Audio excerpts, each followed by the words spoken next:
I'm John Bowman, and I'm a freelance writer and editor, and now semi-retired. And what's your connection to the poem, The Face on the Barroom Floor? Well, I have to start by saying it came about when Henry Mollicone, the composer with whom I had collaborated on a previous short opera, contacted me in 1977, and he said he had a commission from the Central City Opera Company, and it was to do an opera that must be based on something with Colorado history, and preferably even around the mining days of Central City.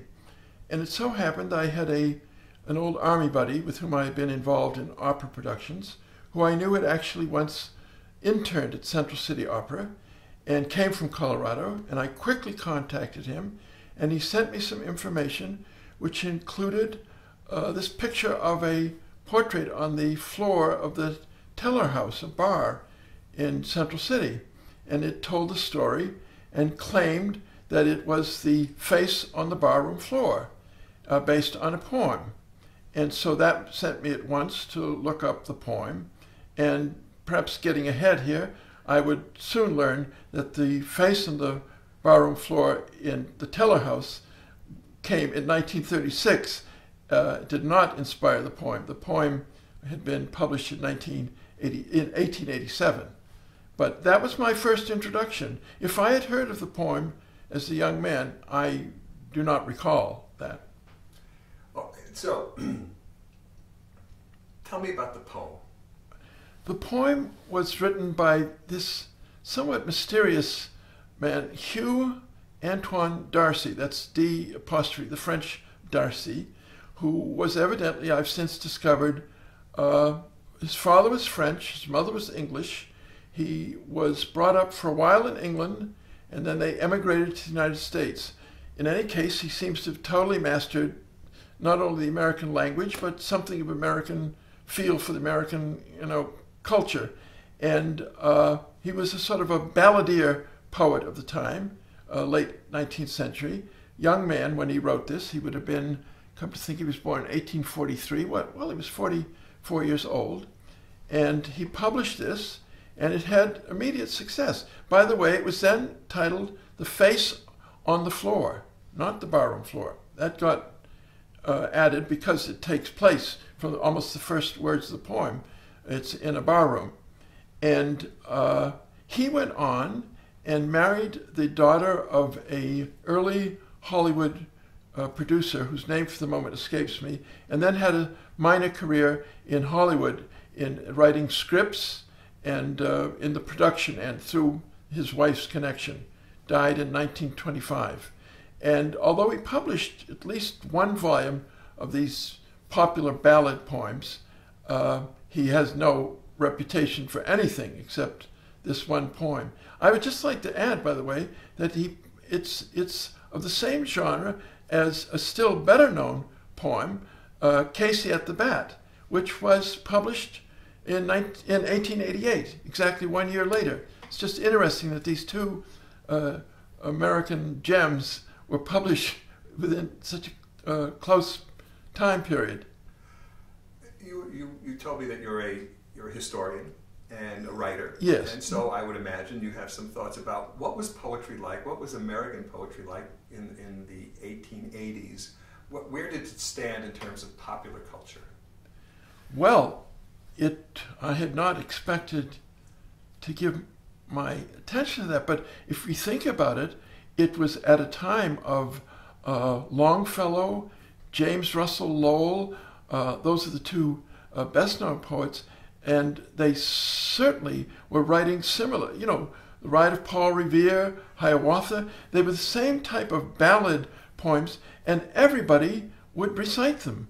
So this falls within the genre of these poems in which were given public recitals. Of a somewhat later generation, and I've since learned he was inspired by The Face on the Floor, is Robert Service, the Yukon poems, which are also a great popularity. To this day, people still, recite them with great vigor. And So it falls within that genre. Poetry was still the distinction we would make today between high-level intellectual verse poetry and popular verse had not yet come into being. Robert Browning, for instance, in England, his poems, many of them so-called dramatic monologues, people could recite them, and they were known through a wide spectrum of the public, not just by intellectuals. I mean, who reads New Yorker poems today, except a few people who struggle with them in the New Yorker, but you don't hear anybody reciting them. I can't think, it's rock musicians and today who write the lyrics that people sing, not poems. I can't think immediately of too many poems. Actually, poetry now is mostly in the African American culture. Yes, it's called slamming, and right, and that's where there's poems without. That's right. That's right. Poetry slams, which I don't happen to attend, but you're quite right. That's why I didn't think of them. You're right. They come close to this. So there is still this tradition of reciting poetry. I'm old enough to remember having to, on occasion, maybe not even I, but people who I knew who had to memorize poems in school. Yes. And I presume this was a form of education. This was a way right. of I did too. My children didn't. I do not recall my children coming home and having to learn, Midnight Ride of Paul Revere or Hiawatha, any of those poems. But we did, my generation. Do you remember any of them? Opening lines. Like what? Listen, my children, and you shall hear the Midnight Ride of Paul Revere. That's about as far as I goes. Any others? No. Okay. No, I'm not good at that. I once, when I was in probably junior high, entered, the annual elocution contest and recited Casey at the Bat, but I've even forgotten that. Let's go back now. So, talk to me about the creative process that you did with Henry in terms of creating the opera. Yes. Well, again, I should say Henry's original request was thought he was going to get a full 3-act opera, and I was going to base it loosely inspired, you may say, by this poem, and I wrote the plot outline for a 3-act opera. And I had barely sent it to him, and he said, "I'm sorry, John, now they're telling me that it can only be a short 1-act opera." So I had to completely set aside that elaborate plot and come up with a short plot. And it bears only loose resemblance to the original poem, The Face on the Floor. And a second element here is that by the time we were told this, I'm going to say it was, let's say, October, November of '77, and they wanted to premiere it in July 1978. So we were under some pressure to do this very quickly. And I am a pretty fast worker.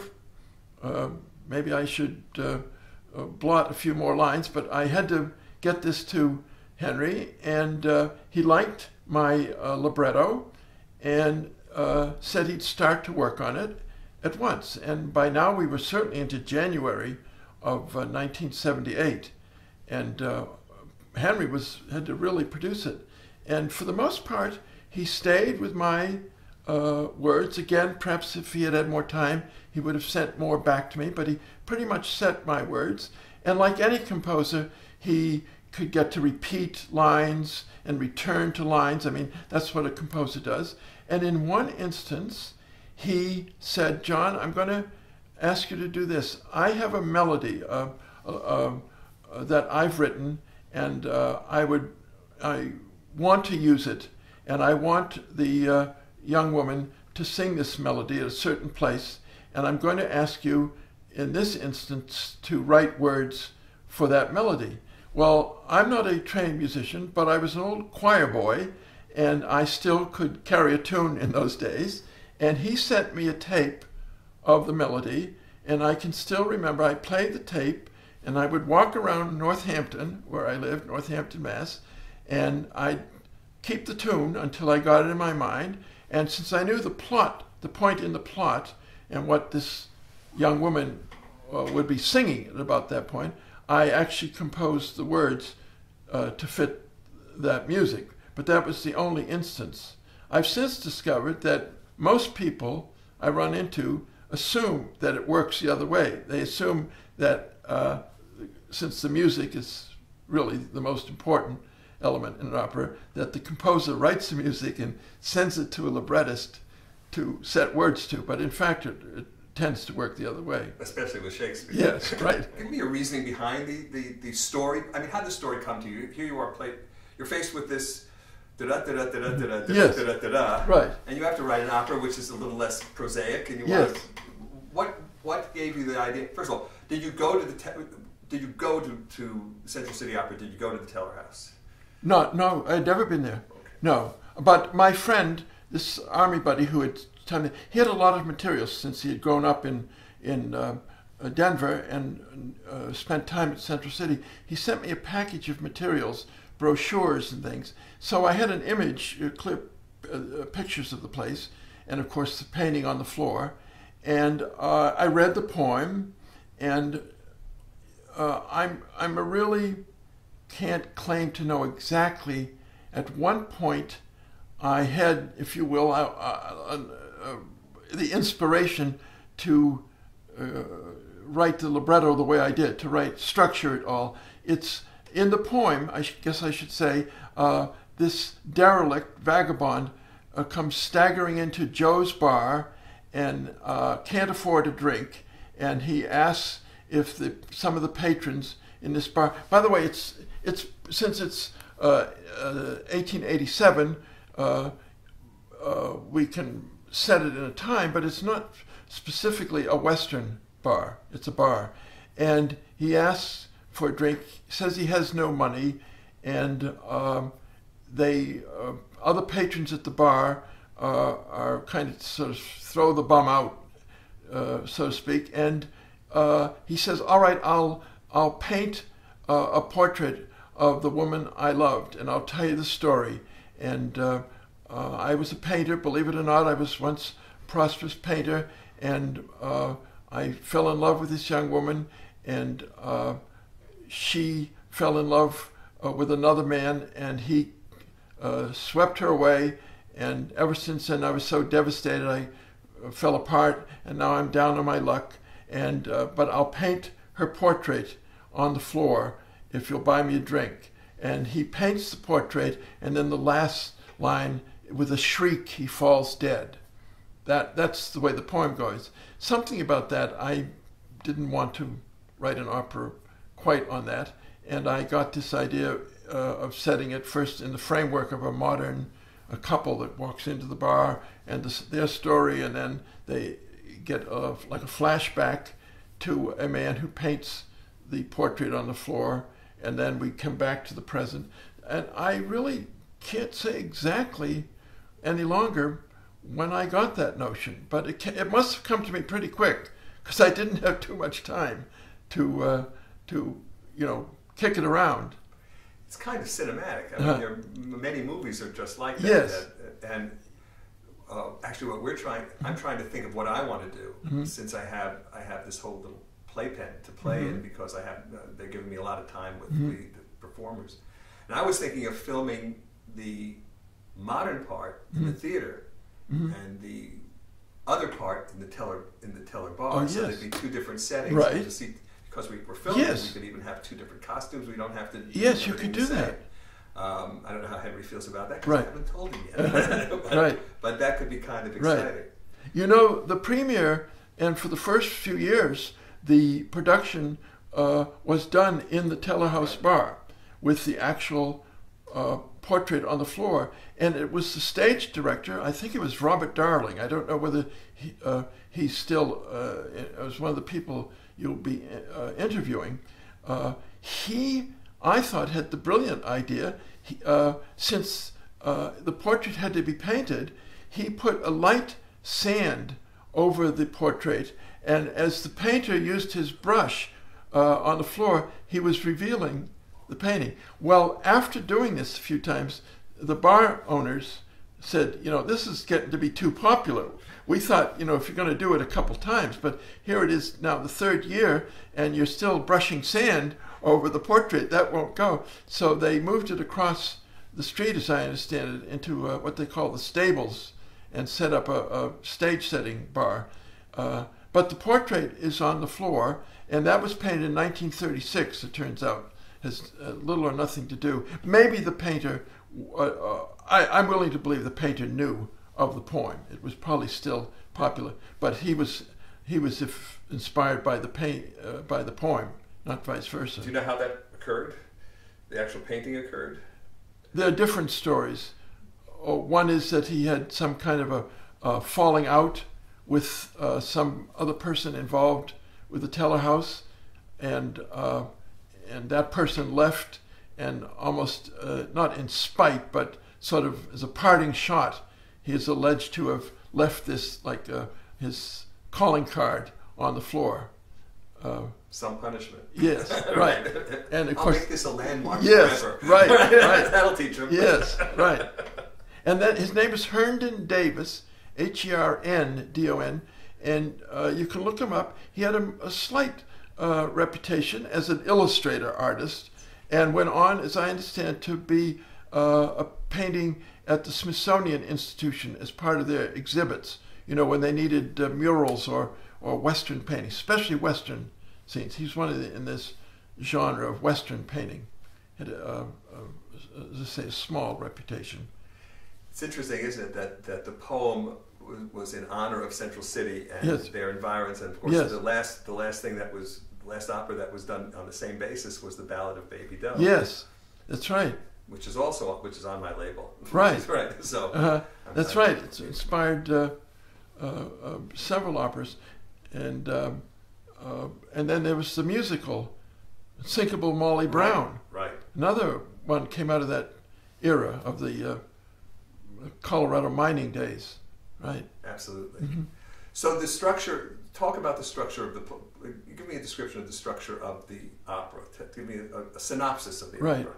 I think I've always, just before I start, you asked me how I came about it. I can't remember, but I've written other things, and I'm always interested in the interplay between art and life, if I can put it not too pretentiously. And so I got this notion of a young couple at the Central City Opera Festival who come into the bar having seen a performance. I think that's clear from the brief dialogue as they enter. And the girl takes one look at the bartender, and this has to be staged cleverly, and it's clear that they make contact, and she now wants to leave the bar. Nothing is said, but it has to be staged so that you understand that. And her boyfriend sees the portrait and starts sort of somewhat teasing and joshing the bartender about this portrait on the floor, and the bartender says, well, I'll tell you the story since you insist. And then we move into the flashback, and we learn the story of the young woman, Madeline, and these two men who are in love with her, and they get into eventually a struggle over her, and there's a gun, and she gets between them to try to separate them, and a shot is fired, and she falls dead. And that ends the middle part, and then we return to the present, and the bartender at this point puts a pistol on the bar and says, here's the actual pistol. And the boyfriend, of course, is skeptical of the whole story and doesn't realize yet that there's anything here between his girl and the bartender. And they start again a kind of an argument, and the gun somehow gets in the hand, and these two men struggle, and she puts herself between them, and she's shot. So it replicates the old story. Rod Serling couldn't have done it better. Right, right. I'm starting to wonder if the Teller Bar is an actual active bar. I mean, yes, it is. Oh, yes. See, now what I'm starting to think I want to do is when I get there, I'm going to get there about 2 weeks before the performances. I want to film rehearsals and all that. But I would love to, on an unsuspecting group of people at the Teller Bar, is to do the first scene with people there and not tell them. So this couple will walk in and they'll just start talking to the bartender and start singing. No, you're going to have this. Henry scored it for only 3 instruments. So absolutely. So we could have these people hidden in the bar. Yes, right. I don't think it's a bad idea. I don't know if you know about flash mobs. The idea of performing something in a public place where nobody knows. That would be kind of It's special. a large, long, oaken, old-fashioned 19th century bar, relatively wide. In other words, there's the bar, there's the floor, and then there's some tables. So it's not like a narrow bar, but it's not a great big square room. It's definitely a longish room, a rectangular room. But there people sit at these tables, and the portrait is now protected by a tiny little fence-like structure, so that people don't step on it. Right. But yes, it's an active bar, at least during the summer. That could be fun. Tell me about the reactions. Okay, tell me about the opening. You were not there at the opening? Yes, I was there for the opening. Talk to me about the opening night. And well, talk to me, and I won't interrupt you. Talk to me about the premiere, leading up to the premiere. Right. Tell me everything. It was, as I say, it had to be composed by Henry with under some pressure, and he made it. And he went out to Central City, of course, before I did. And Robert Darling, the then head of the Central City Opera, personally staged it, as I recall. And I arrived, I flew out to Denver on my own and was met and driven up to Central City. And I do remember the final dress rehearsal, and this is what I do remember. They were doing another opera in the main, there's another opera house there, a smallish opera house, a real opera house. And they signed up then, as I believe they do now, youngish singers, but many of them are with the Met in the City Center Opera and other opera companies, quite experienced singers. And I do not remember the opera they were doing, to be honest. And they came to the dress rehearsal, and what I remember is that they just cheered, clapped, and we thought, wow, maybe we have a winner on our hands, because these were seasoned opera singers, and they just seemed to be delighted by it. And it took off from that point on. Everybody who saw it just seemed to enjoy it. And we must have done about 6 or 8 performances that first summer, and it had enough success so they continued to do it every summer until summer of 2011. For whatever reason, they discontinued it. I have one story, if I may.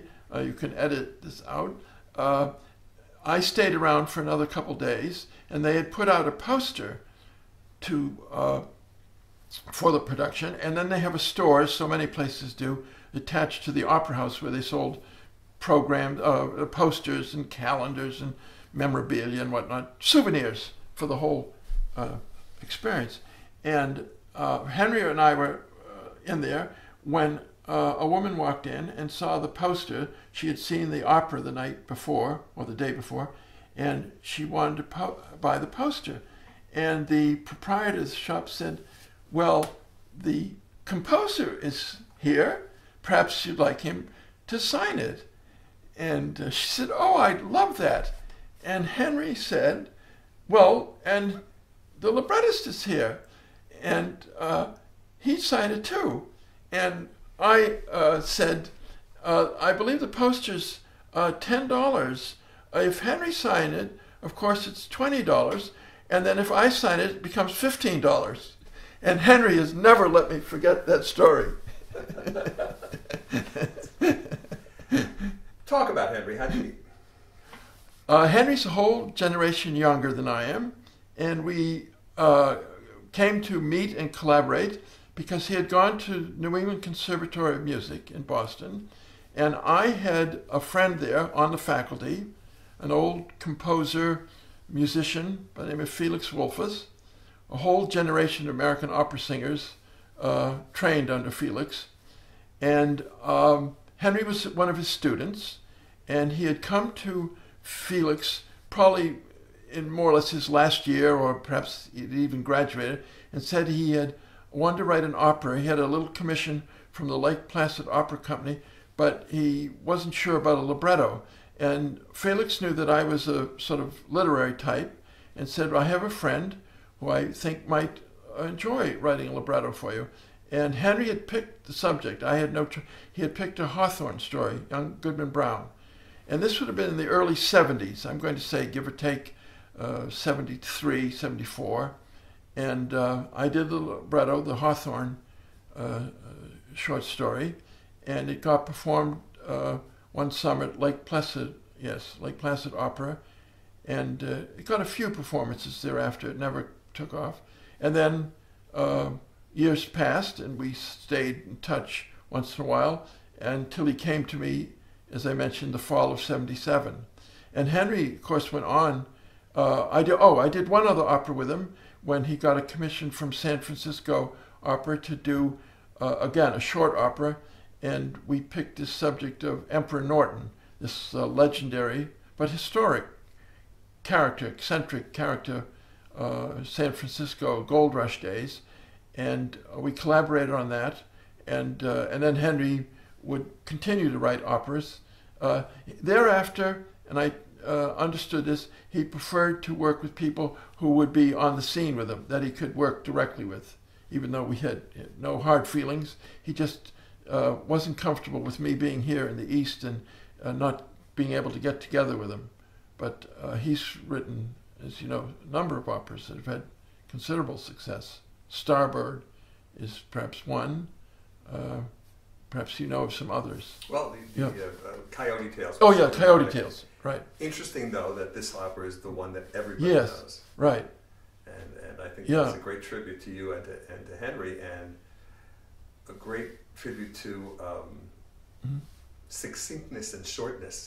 that I think it's a great way to introduce people to opera. Yes, it's proved to be that, right. Talk about the music and the lyrics together, and the what's attractive about this opera? Well, aside from the gimmicky plot, Henry is, I guess the first word that comes to mind is an eclectic composer. And in this opera especially, he seemed to just strike it right. It's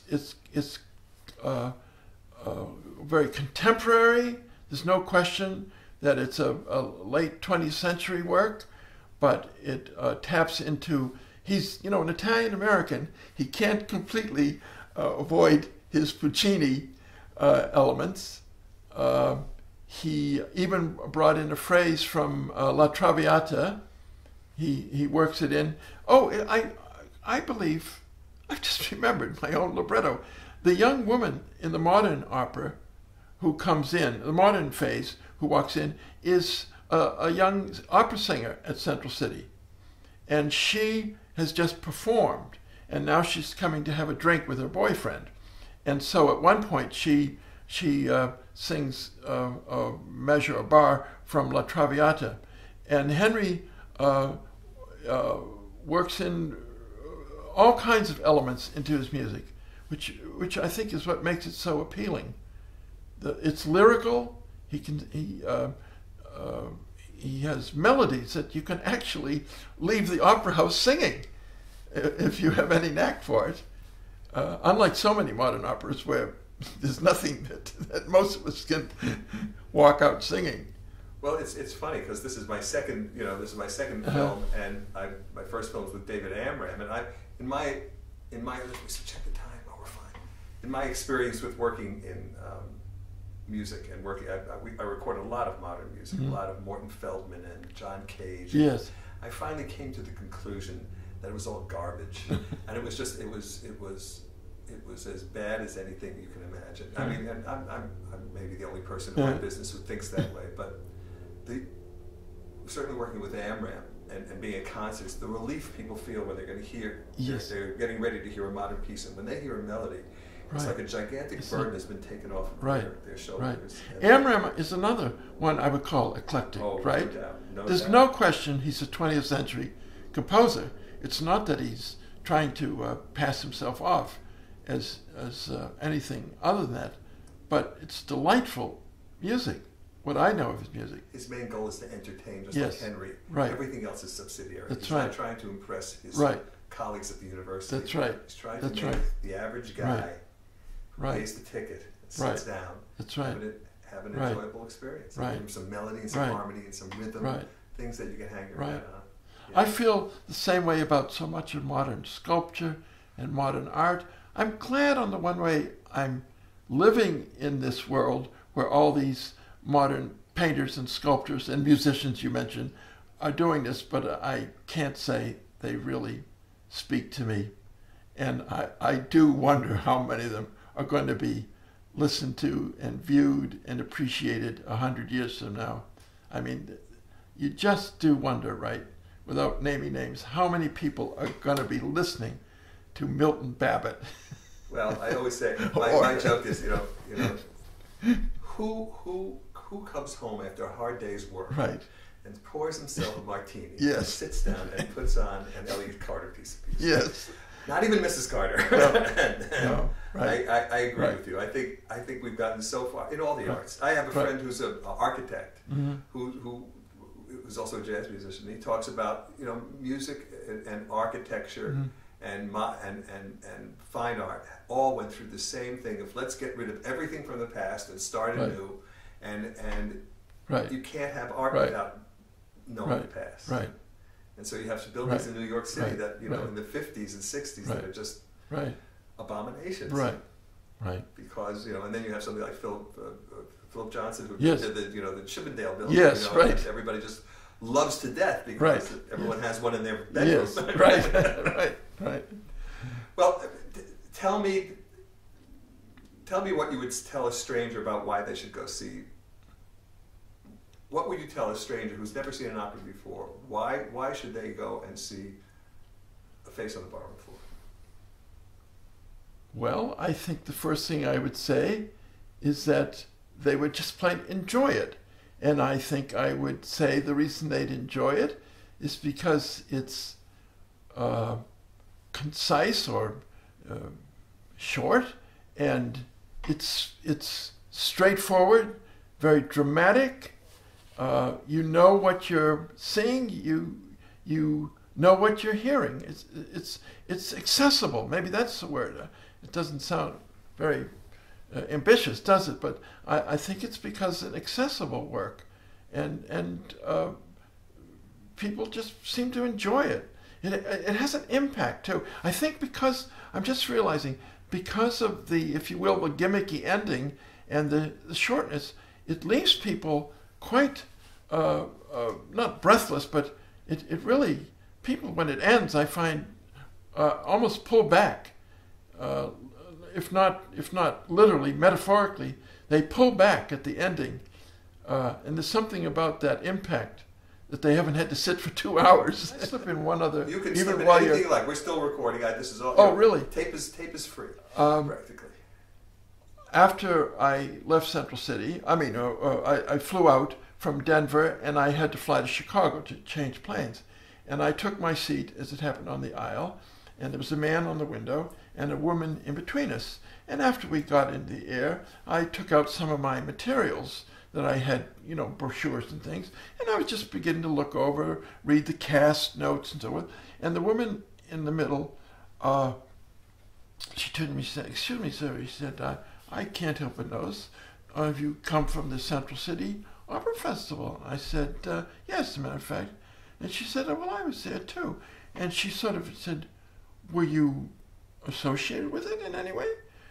And I said, "Well, as a matter of fact, yes, I did. I wrote the libretto to this." "You wrote the libretto?" And she was all over this and everything. And she couldn't resist. She went there, and she turned to the man on the aisle and said, "This gentleman here writes opera librettos." And I'm thinking, well, finally, I'm coming into my own. And he writes, and he looked unimpressed. And she said, and what do you do? And he said, I'm a watercolorist. And she said, and she now got more water. Oh, really? And it turned out he was virtually world famous. His works are in museums all over the world. Irving Shapiro was his name, from Chicago. And immediately I was dropped once again. I thought for 1 minute, as a librettist, I had, and then this guy outclassed me. That's great. When was the last time you ran into a watercolorist? I looked him up as soon as I got home, and I'll be damned. He's in museums. He's got websites. People pay tribute to him. I think his name was Irving Shapiro. I think he's since died. That's so funny.